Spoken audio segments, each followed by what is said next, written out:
नमस्ते दोस्तों, स्वागत है आप सभी का खामोश इश्क में। कैसे हैं आप सब? उम्मीद है आप सभी अच्छे होंगे। मैं भी ठीक हूँ और प्रार्थना करती हूँ, दुआ करती हूँ कि आप सभी अपनी अपनी ज़िंदगी में खुश रहें, स्वस्थ रहें, मस्त रहें। तो चलिए शुरू करते हैं आज की कहानी, इश्क की बारिश का एपिसोड 15। प्रीवियस एपिसोड में हम लोगों ने देखा था कि आर्या मीरा से मिलने को लेके काफ़ी एक्साइटेड थी। वो बेचारी तो बिल्कुल मीरा पगलू हो चुकी है। मीरा के सपने देख रही है, ख्वाबों में यूँ मीरा उसके समाई हुई है कि आंखें बंद करती है और मीरा आ जाती है। वहीं उसकी फैमिली भी मीरा से मिलने के लिए तैयार हो रही थी। आर्या और उसकी फैमिली सभी कार में बैठकर खान मैंशन की ओर चल पड़ते हैं। जब कार खान मैंशन के मेन गेट पर रुकती है और वो जब मैंशन को देखते हैं तो उनकी आंखें फटी की फटी रह जाती हैं, क्योंकि खान मैंशन कहने को तो घर था पर घर वाली कोई वाइब नहीं थी। एक महल से कम नहीं था वो। खान मैंशन सिर्फ एक घर नहीं था, शान, सुकून और खामोशियों में छुपी कहानियों का संगम था। बड़े बड़े लोहे के गेट जिन पर सुनहरी नक्काशी बनी हुई थी। अंदर जाते ही एक बड़ा सा लॉन था जो कि हरी भरी पौधों से भरा हुआ था। फव्वारे की हल्की सी आवाज़ और दूर खड़ा वो मैंशन जैसे कोई खामोश बादशाह हो। दरवाज़ा खुलते ही सफ़ेद संगमरमर का फर्श, जिस पर झूमर की रोशनी पड़कर पूरे हॉल को चमका रही थी। छत से लटका हुआ एक बड़ा क्रिस्टल्स का झूमर जैसे हर आने वाले का स्वागत करता हो। दीवारों पर पुराने रॉयल पोर्ट्रेट्स, हर तस्वीर एक कहानी थी और लकड़ी की नक्काशी और सुनहरे फ्रेम जगह जगह पर एलिगेंस बिखेर रहे थे। बड़े बड़े velvet sofas, soft golden lighting, hall में बैठते ही एक अजीब सा सुकून मिलता था। पर उसी सुकून के पीछे कुछ अनकहे एहसास भी छुपे थे। लंबी खिड़कियों से आती धूप हल्के पर्दों को छूकर कमरे में सॉफ्टनेस घोल रहे थे और इन सारी खूबसूरती के बीच एक खामोशी थी। खान मैंशन जहाँ हर चीज़ परफेक्ट थी, बस दिलों के बीच की दूरियाँ छुप नहीं पाती थी। गाइस, आप सब सोच रहे होंगे कि मैं खान मैंशन की इतनी तारीफ़ क्यों कर रही हूँ। मैं आपको एक्चुअली ये बताना चाहती हूँ कि हमारे आसपास चाहे कितनी ही आलीशान चीज़ें क्यों ना हो, कितनी ही लग्ज़रियस चीज़ें क्यों ना हो, जो देखने में एक ख्वाब सा लगे, जो देखकर ऐसा लगे कि यहाँ रहने वालों को तो कोई प्रॉब्लम ही नहीं होगी, बट एक्चुअली ऐसा नहीं होता। कई बार जो देखने में खूबसूरत होता है, जो देखने में एक ख्वाब होता है, उसकी हकीकत, उसकी वास्तविकता इतनी अंधेरी, इतनी बुरी होती है कि वो हमारे सोच के भी परे होती है। कई बार जो सुकून एक छोटा सा घर उसमें भरी खुशियाँ दे जाती हैं ना, वो बड़े बड़े मैंशन भी नहीं दे पाते, क्योंकि खुशी सिर्फ़ एक एहसास है जो लग्ज़री से नहीं मिलती, प्यार से मिलती है। तभी तो आप देखेंगे इस कहानी में कि आर्या का घर छोटा सा है। उसके फादर एक गवर्नमेंट एम्प्लॉय है, मॉम हाउसवाइफ है। आर्या भी एक इंटर्न है। फाइनेंशियली ये मीरा की फैमिली के टक्कर में नहीं है, जिसकी वजह से आर्या के डैड इस रिश्ते को लेके थोड़े कंफ्यूज्ड भी थे।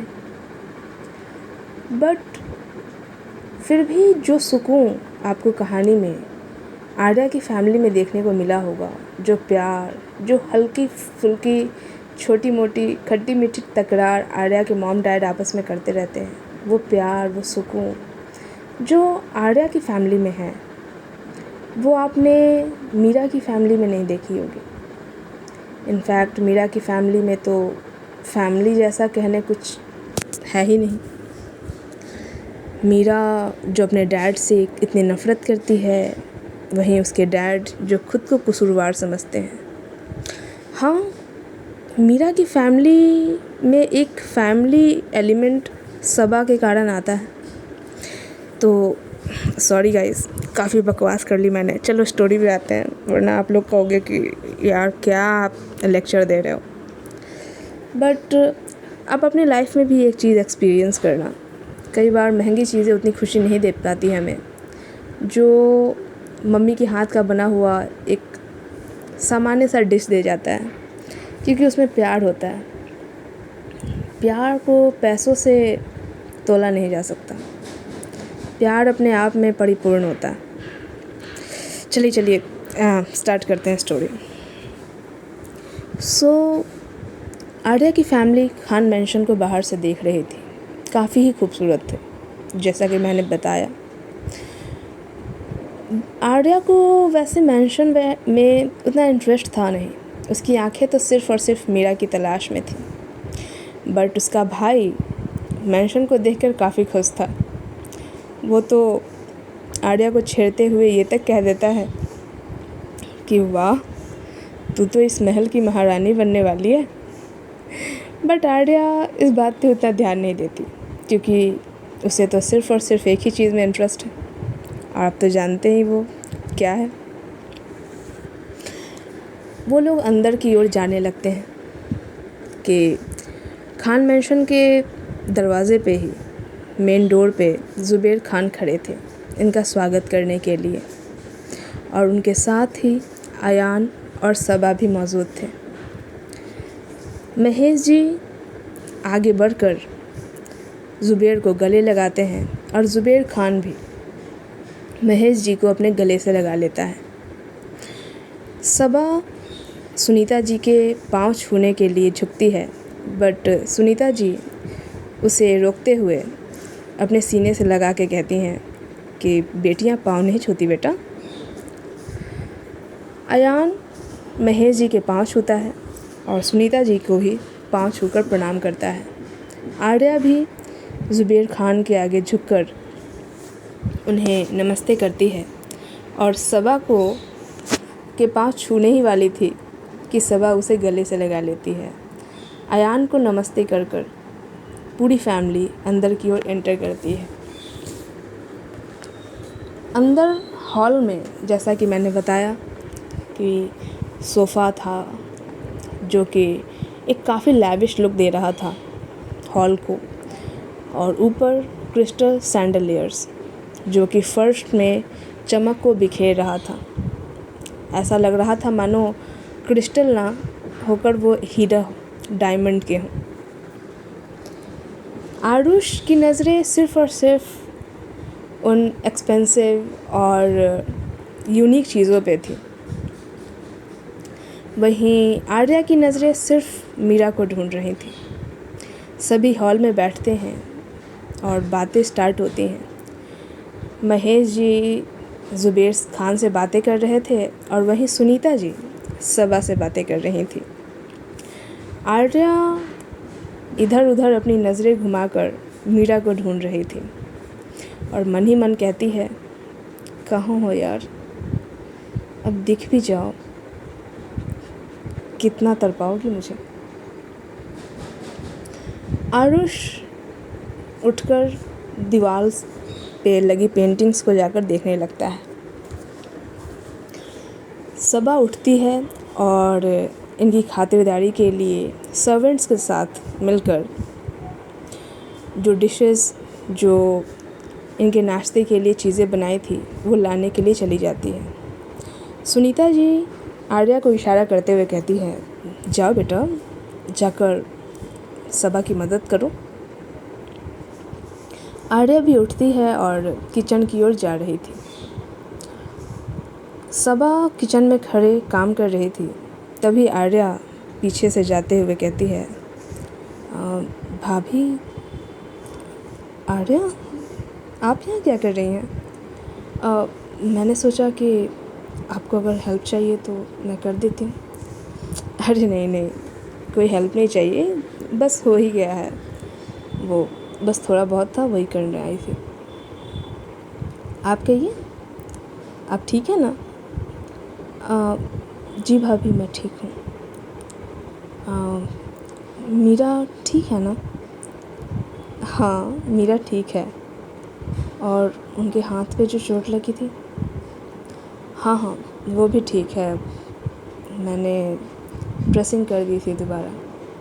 फ़िक्र मत करो, मैंने आपकी मीरा का अच्छे से ख्याल रखा है। सबा की ये बात सुनकर आर्या अपनी नज़रें झुका लेती है। शर्मा गई थी। सबा आर्या को देखकर मुस्कुरा रही थी और कहती है, आर्या, मुझे बहुत अच्छा लगा। क्या भाभी? मीरा को लेकर तुम्हारी फ़िक्र। एक्चुअली बुरा मत मानना, बट मैं तुम्हें लेके थोड़ी कंफ्यूज्ड थी। क्यों? मैं जानती हूँ कि तुम्हें लग रहा होगा कि मैं इसकी भाभी हूँ, और नहीं भाभी, ऐसा नहीं है। आई नो, बट मीरा सिर्फ मेरी ननद नहीं है आर्या। मैं उसे बिल्कुल अपने बच्चे की तरह मानती हूँ। और तुम्हें तो पता है ना, एक माँ अपने बच्चे को लेकर कितनी प्रोटेक्टिव होती है। मैं तुम्हें लेके थोड़ा श्योर होना चाहती थी, इसलिए तुम्हें लेके थोड़ी कंफ्यूज्ड थी। बट हॉस्पिटल में मीरा के लिए तुम्हारी केयर देखकर मुझे बहुत अच्छा लगा। थैंक यू भाभी। तुम क्यों थैंक यू बोल रही हो? थैंक यू मेरे बच्चे का इतना ख्याल रखने के लिए। भाभी, वो घर पे नहीं है क्या? नहीं, वो घर पे ही है, कमरे में है। मैं बुला दूँ? नहीं, इट्स ओके, बाद में मिल लूँगी। ठीक है। दोनों किचन से बाहर आते हैं।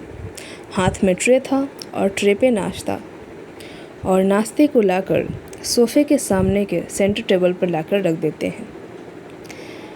आर्या का हाथ पकड़कर सबा ज़ुबैर खान से कहती है, अब्बू, मैं सोच रही थी कि आर्या को पूरा घर दिखा दूँ।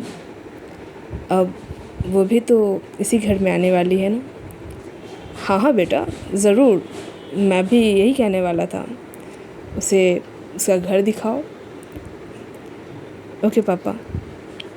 आर्या अपनी मॉम की तरफ देखती है तो उसकी मॉम हाँ का इशारा करते हुए आर्या को जाने की इजाज़त दे देती है। आर्या सबा के साथ जाने लगती है, और बेचारा आरुष यहाँ फंस गया था बड़े लोगों में। वो होता है ना, बड़े लोग आपस में तरह तरह की चर्चाएं करते हैं, वो रिलेटिव्स की, पॉलिटिक्स की, बिज़नेस की।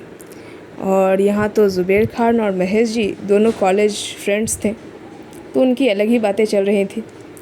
और ये बेचारा आरुष, क्या ही कहें बेचारे का। आर्या और सबा दोनों घर देख रहे थे, या फिर ये कहूँ कि सबा आर्या को एक्चुअली वहाँ से निकाल कर कहीं और ले जाना चाहती थी। उससे कुछ बातें करना चाहती थी या फिर किसी और से उसकी बातें करवाना चाहती थी। सबा आर्या को लेकर एक कमरे के बाहर रुक जाती है। आर्या बड़ी सवालिया नज़रों से सबा की ओर देख रही थी, तो सबा मुस्कुराकर जवाब देती है कि ऐसे घूरो मत, ये तुम्हारा होने वाला कमरा है। मतलब अरे बाबा, मेरा कहने का मतलब है ये आपके उनका कमरा है जो शायद आप दोनों का हो जाएगा। भाभी अब क्या कह रहे हो? अरे यार, समझे नहीं, ये मीरा का कमरा है। ओह, भाभी, पर आपने तो कहा था कि आप तो तुम्हें घर देखना है। अरे यार, मुझे तो लगा तुम्हें मीरा को देखना होगा। खैर छोड़ो, चलो घड़ी दिखाती हूँ तुम्हें। नहीं भाभी, इस ओके। नहीं, इस ओके की क्या बात है? तुम्हें अगर पसंद नहीं है तो हम घड़ी देखते हैं। देखो वो ना टेरेस की तरफ चलते हैं। भाभी प्लीज़। ठीक है, जाओ, दरवाज़ा नॉक करके जाना। ओके? वैसे नॉक नहीं भी करोगी तो आई डोंट थिंक उसे प्रॉब्लम होगी।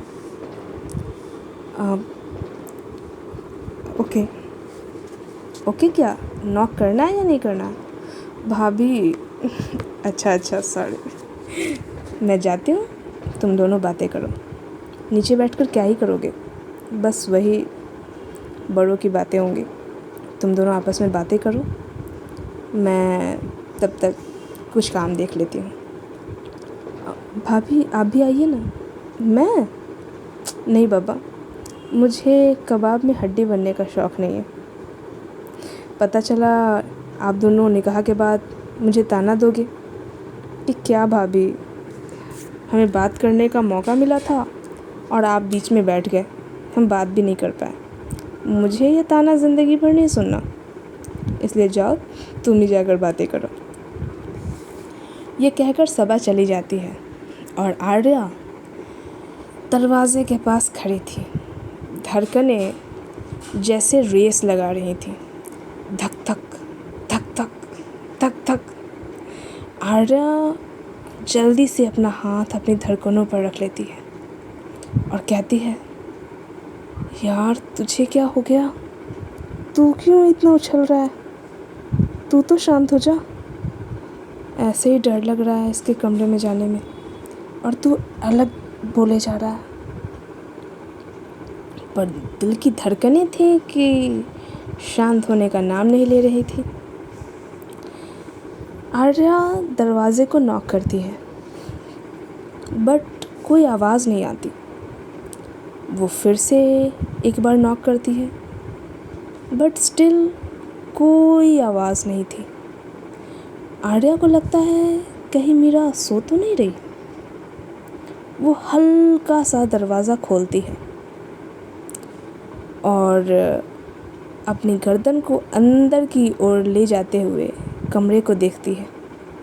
कमरा पूरी तरह से खाली था, कमरे में कोई नहीं था। मन ही मन सोचती है, ये भाभी मेरे साथ प्रैंक करके तो नहीं चली गई?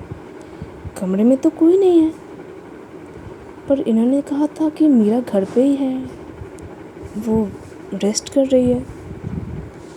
यह सोचते हुए आर्या कमरे में एंटर करती है। मीरा का कमरा एक अलग ही वाइब्स देता था। डार्क टोन में बड़े ही डार्क वाइब्स थे उसके कमरे में। लाइट्स होते हुए भी एक उदासी की वाइब्स थी। वो होता है ना कि आप किसी के कमरे में चले जाओ तो कोई कमरा बहुत ही चेयरफुल वाइब्स देता है, जैसे जीवंत हो, बट कुछ कमरे कहानियाँ बयां करते हैं। मीरा का कमरा भी कुछ ऐसा ही था। सब कुछ होते हुए भी कुछ ना होने का एहसास देता था। लाइट्स होते हुए भी अंधेरे का वाइब्स देता था, जैसे रोशनी कम पड़ रही हो। मीरा का जो कैरेक्टर है वो काफ़ी सस्पिशियस बनाता था उसका कमरा। आर्या कमरे में एंटर करती है तो देखती है कि घर जितना लग्जीरियस है, मीरा का कमरा उतना ही सिंपल है। एक बेड और बेड के पास ही एक बड़ी सी चेयर, किंग चेयर सुना है आपने? बिल्कुल वही, उसके पास और उसके ठीक सामने एक स्टडी टेबल जिसके ऊपर कई सारी बुक्स रैक्स में लगी हुई थी, जिसे देखकर ये पता चल रहा था कि मीरा को पढ़ने का बहुत शौक़ है। किताबें काफ़ी डार्क राइटर्स की थीं, जो सोसाइटी से अलग थलग थीम्स को प्रमोट करती थी, अकेलेपन को प्रमोट करती थी। आर्या उस बुक रैक के पास जाती है और एक बुक निकाल कर देखने लगती है और बुक को देखते हुए सोच रही थी, ऐसी बुक्स कमाल है। फैमिली के साथ रहते हुए भी अकेलेपन को इतना पसंद करती है, ये भी अजीब ही है। तभी उसकी नज़र एक स्ट्रेंज चीज़ पे पड़ती है। दीवार पे कुछ फ्रेम्स लगी थी, एम्प्टी, आई मीन खाली। फ्रेम्स तो थी बट फ्रेम्स में तस्वीरें नहीं थी, जो कि आर्या को और भी ज़्यादा कंफ्यूज कर रही थी। कमाल है,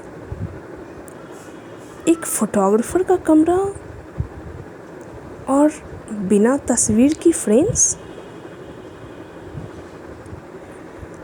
कुछ समझ नहीं आ रहा, और वो भी इतनी सारी। आई मीन जब तस्वीरें ही नहीं हैं तो इन फ्रेम्स को लगाने का मतलब ही क्या है? आर्या एक फ्रेम उठाकर अपने हाथ पे लेती है और सोचती है कि कुछ तो है इसमें छिपा, जो शायद मीरा दिखाना चाहती है बट मैं देख नहीं पा रही। आखिर कोई तो बात होगी कि इसे कमरे में लटकाया गया है जिसमें एक भी तस्वीर नहीं है। आर्या उस फ्रेम को हाथ में लिए सोच ही रही थी कि उसे पीछे किसी के होने का एहसास होता है। ऐसा लगता है जैसे कोई उसके काफ़ी करीब खड़ा हो और उसे एक टक निहारे जा रहा हो। जब हमारे आसपास कोई होता है तो हमारा अक्स भारी लगने लगता है, हमें ये महसूस होने लगता है कि कोई हमें देख रहा है। ठीक ऐसा ही इस वक्त आर्या महसूस कर रही थी। वह जैसे ही पलट कर देखती है तो वहाँ मीरा खड़ी थी। ये मीरा भी ना किसी भूत से कम नहीं है, कभी सपने में अचानक आ जाती है, कभी रियलिटी में अचानक आ जाती है। आर्या की तो हालत ही ख़राब कर रखी है इसने। मीरा को यूँ अचानक खड़ा देख, वो भी खुद के इतने करीब, आर्या थोड़ा डिसबैलेंस हो जाती है, थोड़ा लड़खड़ा जाती है और मीरा उसे संभालने की वजह के चक्कर में वापस से उसे अपने करीब ले आती है। उसकी कमर पे अपना हाथ रखती है और उसे अपनी ओर खींच लेती है। इस दौरान दोनों की बॉडीज़ एक दूसरे को टच कर रहे थे, सांसें आपस में उलझ रही थी, नोज़ एक दूसरे को यूं स्पर्श कर रहे थे जैसे एक दूसरे पे अपना अधिकार जता रहे हों। वहीं आर्या का एक हाथ मीरा के चेस्ट पे था। कुछ देर के बाद मीरा जब ये महसूस करती है कि आर्या का हाथ उसके चेस्ट पे है, तो वो अपनी आईब्रोज उठाकर आर्या से कहती है, हर बार आपका यूं गिरना ज़रूरी है? आप इतनी प्यार से संभालती हैं कि मैं तो पूरी ज़िंदगी गिरने को तैयार हूँ। अच्छा। आर्या के इस जवाब को सुनकर मीरा अपनी नज़रें फेरती है और उसे वापस खड़ा करती है। आर्या मीरा को एकटक देखे जा रही थी और मीरा अपनी नज़रें बचाकर पास के बेड पर बैठ जाती है और कहती है, वैसे इस तरह बिना किसी इजाज़त के किसी के कमरे में आना अच्छी बात नहीं है। आर्या उस फ्रेम को वहीं टेबल पर रखकर मीरा के साथ बेड पर बैठती है और कहती है, फॉर योर काइंड इन्फॉर्मेशन, मैंने डोर नॉक किया था और एक बार नहीं 2 बार किया था। अब अंदर से कोई आवाज़ ना आए तो इसमें मेरी क्या गलती? तो ये भी तो हो सकता है ना कि अंदर जो है वो नहीं चाहता कि कोई बाहर से अंदर आए, तो उसके लिए बोलना भी पड़ता है कि मैं नहीं चाहती कोई अंदर आए। चुप्पी ना का भी तो साइन हो सकता है ना। वैसे मीरा जी, चुप्पी हाँ का भी साइन हो सकता है। आर्या के जवाब को सुनकर मीरा थोड़ी देर के लिए चुप हो जाती है। वहीं आर्या टॉपिक को चेंज करते हुए मीरा से कहती है, वैसे आपका हाथ कैसा है? ठीक है, पेन तो नहीं है ना? छोटी सी चोट थी, ठीक हो गई है। मैंने ये नहीं पूछा, मैंने पूछा दर्द तो नहीं है ना? Little bit. दवा ली ना आपने?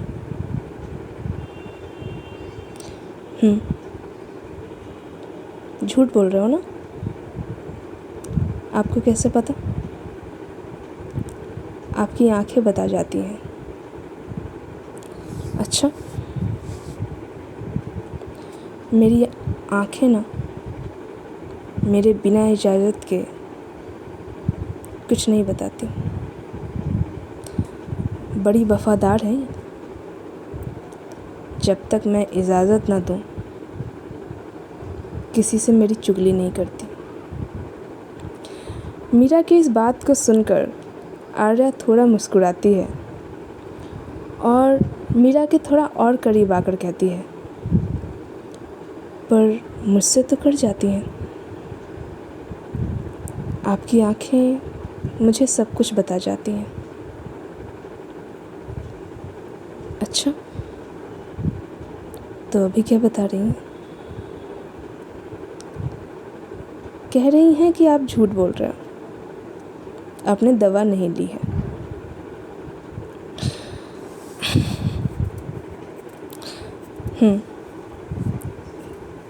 पेन थोड़ा सा ही था तो नहीं लिया। ये तो गलत बात है ना मीरा जी। आई मीन, जब दवा दी गई है तो थोड़ा सा भी दर्द है तो ले लेना चाहिए ना। ले लूँगी।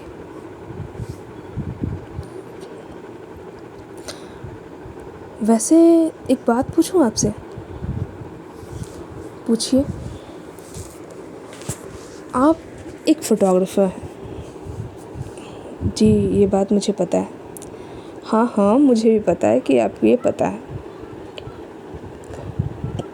बट एक फ़ोटोग्राफ़र का कमरा और बिना तस्वीर के फ्रेम्स काफ़ी वियर्ड है।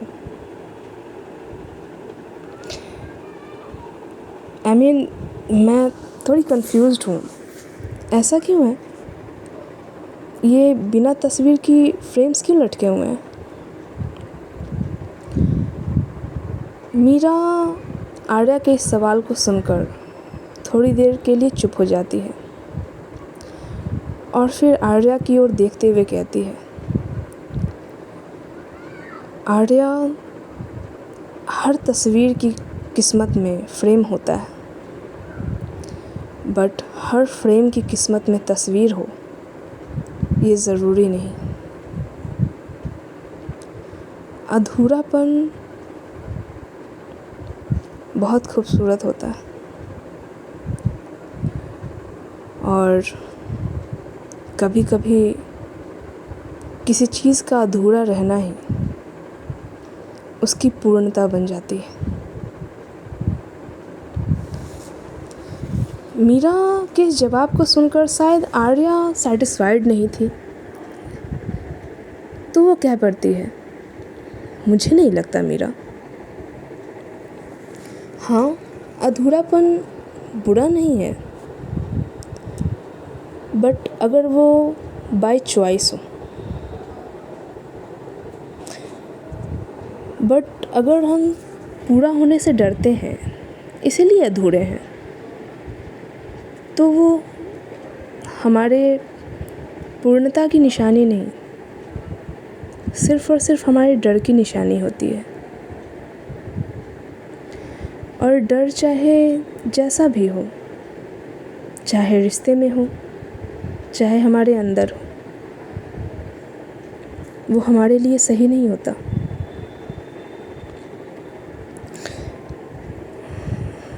आर्या,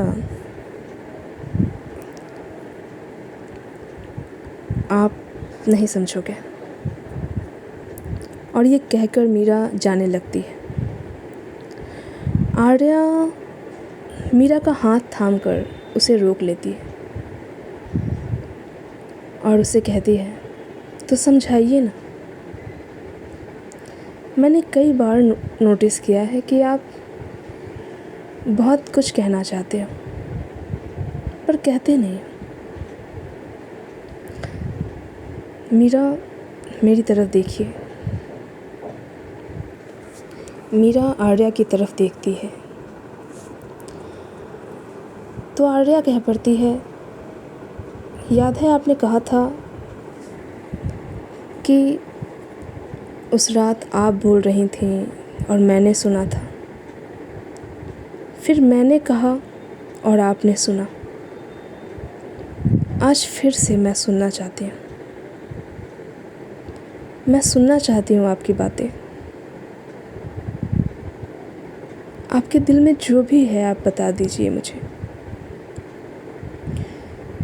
आपकी चीज़ें थोड़ी कंफ्यूज कर रही हैं। अच्छा, और क्या कंफ्यूज कर रहा है आपको? उस मीरा में जो उस रात मुझे मिली थी और वो मीरा जिसे मैं अब जान रही हूँ, उन दोनों में काफ़ी फ़र्क है।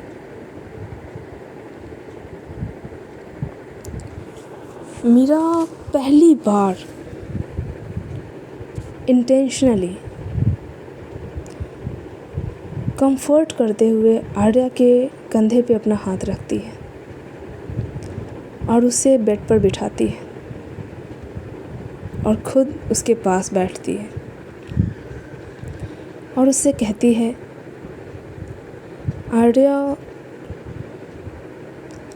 उस दिन जब हम मिले थे हम अजनबी थे और अजनबी के सामने हम वो होते हैं जो हम वाकई हैं। पता है क्यों? क्योंकि वहाँ कोई एक्सपेक्टेशंस नहीं होती। कोई डर नहीं होता, इस बात की कोई उम्मीद नहीं होती कि वो हमारे बारे में क्या सोचेगा। इस बात से कोई फ़र्क नहीं पड़ता कि सामने वाला हमें जज करेगा या नहीं। पर जब हम किसी रिश्ते में जुड़ने वाले होते हैं ना,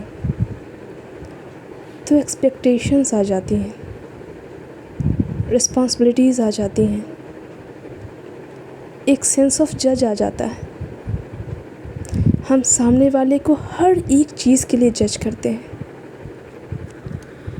और जहाँ इतनी सारी मर्यादाएं आ जाती हैं ना,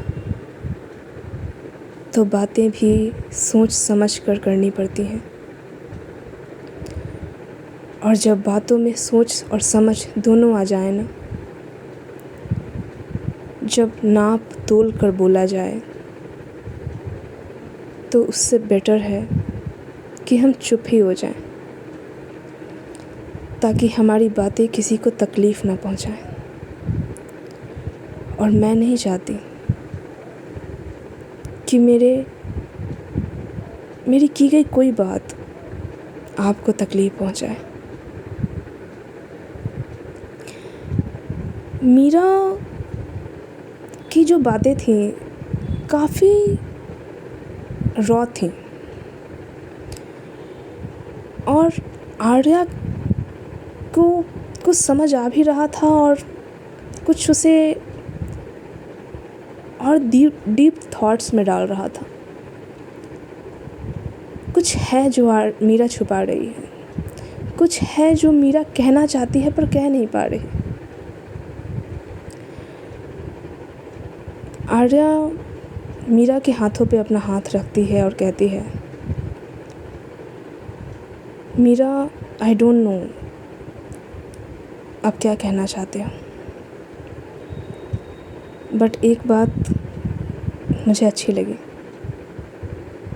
और वो क्या? कि आप हमारे रिश्ते को देख रहे हो, हमें एक साथ देख रहे हो। आर्या की ये बात शायद मीरा ने इमेजिन नहीं की थी, एक्सपेक्ट नहीं किया था कि मीरा की कही हुई बातों को आर्या इस सेंस में ले लेगी, या फिर यह कहूँ कि आर्या ने बिल्कुल सही पकड़ा था। हम तब भी डरते हैं जब हम किसी के साथ अपना फ्यूचर देखते हैं। हम तभी किसी को कुछ कहने से डरते हैं जब हम उसे खोना नहीं चाहते। तो एक तरफ तो मीरा बार बार ये कहती है कि उसे आर्या को अपनी लाइफ में नहीं लाना, पर वो जो भी कहती है, जो भी करती है, वो सब इसके उलट ही है। आर्या की इस बात को सुनकर मीरा थोड़ा पाउज़ हो जाती है, थोड़ा चुप हो जाती है, और अपने ही की गई बातों को सोचने लगती है। आर्या उसके इस चुप्पी को तोड़ते हुए कहती है, क्या हुआ? आपने एक्सपेक्ट नहीं किया था कि मैं ये समझूंगी? मीरा कुछ नहीं कहती और उठकर आर्या की तरफ अपना हाथ बढ़ाती है और कहती है, सभी नीचे वेट कर रहे होंगे, चलिए। चलते हैं। पर हमारी बातें ख़त्म नहीं हुई हैं मीरा, हम बातें ज़रूर करेंगे, और अब तो ज़िंदगी भर करेंगे। जी चलिए। वो दोनों नीचे जाते हैं, और नीचे क्या बातें हो रही थी। नीचे ज़ुबैर खान, महेश जी, सुनीता जी, अयान, सबा और बेचारा आरुष जो बोर हो रहा था, इनकी बातें सुन रहा था। इनके बीच बातें हो रही थी इनके रिश्ते को आगे बढ़ाने की, यानी एंगेजमेंट की। जब आर्या और मीरा नीचे आते हैं तो सभी इनकी तरफ देख रहे थे। महेश जी आगे बढ़कर मीरा का हाथ थामते हैं और कहते हैं, आओ बेटा, हमारे पास बैठो। मीरा उनके पास बैठती है और मीरा के ही पास आर्या बैठी हुई थी। दोनों एक साथ काफ़ी क्यूट लग रहे थे। आर्या के चेहरे पे जहाँ स्माइल थी, वही मीरा सेम सीरियस फेस के साथ। मन में इसके भी लड्डू फूट रहे थे, ऐसा नहीं है।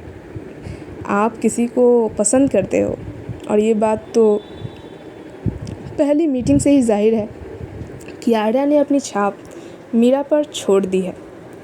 हाँ, बट वो सिर्फ़ और सिर्फ ज़िद में इस रिश्ते के लिए मना कर रही थी। पर कुछ तो हुआ था जिस कारण आर्या के बिहेवियर में थोड़ा सा चेंज आया था। चलिए देखेंगे वो बाद में, फ़िलहाल यहाँ आते हैं और महेश जी मीरा से पूछते हैं, और बेटा अब आप कैसे हो? मैं ठीक हूँ अंकल। और आपके हाथ पे जो चोट लगी थी? जी सही है, छोटी सी चोट थी। मीरा की बात को काटते हुए आर्या कहती है, हाँ छोटी सी चोट थी, सुपरमैन जो है। बट पास बैठी मीरा ये बात सुन लेती है, बाकी कोई सुन नहीं पाते क्योंकि काफ़ी धीरे से कहा था आर्या ने। और आर्या की इस बात को सुनकर मीरा के चेहरे पे एक हल्की सी स्माइल आती है। वहीं महेश जी अपनी बातों को कंटिन्यू करते हुए कहते हैं, बेटा मैं बहुत प्राउड फील कर रहा हूँ। इनफैक्ट जब हम हॉस्पिटल में मिले, मुझे आप पे बहुत गर्व हुआ कि आप लोगों की इतनी मदद करती हैं। आपका ये नेचर देख के मुझे बहुत खुशी हुई। Thank you uncle. बेटा एक्चुअली मैं और ज़ुबैर अभी यही बातें कर रहे थे कि अब जब आप दोनों बच्चे एक दूसरे को पसंद करते हैं, आप दोनों ने रिश्ते के लिए हामी भर दी है, तो फिर देर करने की ज़रूरत क्या है? वैसे तो आप दोनों को ही फ़ैसला लेना है कि आप शादी कब करना चाहते हैं, बट हम चाह रहे थे कि आप दोनों की सगाई करवा दें। महेश जी की ये बात सुनकर मीरा थोड़ा शॉक्ड हो जाती है कि अचानक, पर वो कुछ कहती नहीं और सर झुकाए ही वो एक लुक पास करती है सबा की ओर। अब सबा करती भी तो क्या करती, उसके लिए भी तो अचानक ही ये बात सामने आई थी। तो वो आँखों को हल्का झुकाकर ये आश्वासन देती है मीरा को कि मैं हूँ ना, मैं बात कर लूँगी, तुम फिक्र मत करो, फ़िलहाल यहाँ कुछ मत करो, हम बात करेंगे। मीरा कुछ नहीं कहती, वो सर झुकाए ही रहती है। महेश जी फिर अपनी बात को कंटिन्यू करते हुए कहते हैं, बेटा आई नो अभी जल्दी है, बट जब दोनों फैमिलीज़ एक दूसरे को पसंद करते हैं, आप दोनों बच्चे भी इस रिश्ते के लिए हामी भर चुके हैं, तो फिर देर करने की ज़रूरत ही क्या है? तो क्या कहते हो आप? तो फ़िलहाल के लिए यहीं पे रोकते हैं। अब मीरा का जवाब तो कल जानेंगे। और हाँ, कुछ सीक्रेट से भी पर्दा उठेगा। अगर आप लोगों को याद हो तो पिछले एपिसोड में मैंने कहा था कि जब मीरा आर्या के घर के पास पहुंची थी तो उसके पीछे कोई था जो उसे देख रहा था। वो कौन था? और मीरा की जो नेचर अचानक से आर्या को लेके सॉफ्ट हो गई है, वो थोड़ा बातें करने लगी है, कहीं इससे उसका कोई रिलेशन तो नहीं? और मीरा का जवाब क्या होगा? क्या वो सगाई के लिए हाँ करेगी या सीधे सीधे ना कर देगी? ये सब जानेंगे नेक्स्ट एपिसोड में। तब तक के लिए इस वीडियो को लाइक कीजिए, चैनल को सब्सक्राइब कीजिए और शेयर भी ज़रूर कीजिए। और प्लीज़ गाइस पूरा वीडियो देखो यार, बहुत मेहनत लगती है। आज का वीडियो थोड़ा सा लंबा हो गया है, क्या करूँ, रिकॉर्ड करते वक्त टाइम का अंदाज़ा नहीं रहा, तो सुन लेना और अपना प्यार भी देना। कमेंट करके ज़रूर बताना कि स्टोरी कैसी लगी। तब तक के लिए good night, bye bye, love you.